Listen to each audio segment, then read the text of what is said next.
y'all notice there's an empty cookie plate here? Michael's plate is that wasn't Robin. Plate. And this one too? Yeah, we both. So you swap, Robin. Give me my cookie back. Okay. We're back now with our Behind the Beauty Counter series. Americans will spend more than $60 billion on cosmetics this year, and for the first time in nearly 80 years, the industry could face increased scrutiny by the government. ABC's congressional correspondent Mary Bruce, you went behind the scenes to find out. You took one for the team here, Mary. We did. Good morning, Robin. Well, you might think the government regulates all the chemicals in those lotions, creams, and sprays that we all use, but it doesn't. But now a new bill would give the FDA more teeth, and it's gaining traction. So this morning, we're putting my makeup bag to the test to see how much of these chemicals our bodies may be soaking in. Every morning, Allie Ko uses over a dozen beauty products containing countless chemicals. I don't really think about the products I use in my bathroom. Almost none of them regulated. Only 11 chemicals have ever been regulated by the FDA for use in cosmetics. And believe it or not, no safety tests are required before beauty products hit store shelves. Now lawmakers and celebrities are hoping to change that with legislation that would require the FDA to evaluate the safety of at least 5 chemicals a year and give the FDA the power to recall dangerous products. It has the endorsement of nearly 24 beauty brands and stars like Gwyneth Paltrow, who says consumers deserve to know the products they use every day are safe.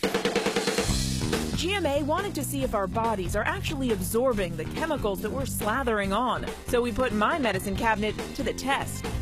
We looked at 2 common chemicals, parabens, a preservative, and phthalates, controversial chemicals often used to make fragrances last longer. The CDC says the health effects of low-level exposure to these chemicals are unknown. After getting a baseline measurement of the chemicals in my system, for 3 days I used only beauty products containing these chemicals.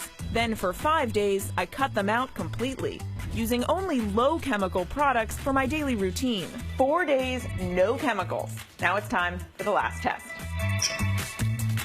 We took samples at each stage of the experiment. Let's go. And sent them to the California Department of Health for review.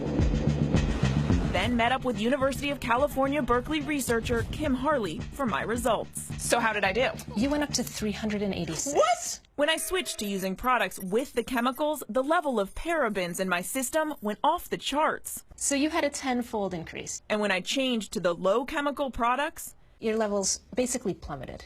You went down to 6. To 6? Same story with the phthalates. A sharp increase when I used products with the chemicals. Look at that spike. The Personal Care Products Council tells ABC News families can feel confident they are protected. Manufacturers use the best science and latest available research to ensure safety before products hit store shelves. We check back with Allie to give her bathroom a chemical checkup. One thing that I would tell you to look for first is fragrance. Look for products that have shorter ingredients lists and fewer chemicals that have names that you could actually pronounce. That would be a good start. Now, if you are concerned about the chemicals that may be in your system from all of these products, the good news, as my own test shows, is just a few small changes can have a pretty big impact in a pretty short amount of time. But do we know what effect those chemicals have on the body? The big question here is simply the unknown. The government says they don't really know the full impact of all of these chemicals, and that's why you're seeing so many calls now for the government to get involved. And you're seeing so many companies, there's a product that I've been using from Beauty Counter, that they have a list of chemicals that they will absolutely not use. So there are companies that are aware of this. Yeah, a lot of companies are now trying to take out the guessing work, help consumers to figure out what's in these products. But still, the best method is to turn around that bottle, squint, look at that long ingredient list, and figure out what's in your You're product. young. You don't have to squint. I'm the one that has to squint when reading. Yeah, am I right? Yes. Put out the glasses. Thank you, Mary. Looking good. And you can get more information on our website.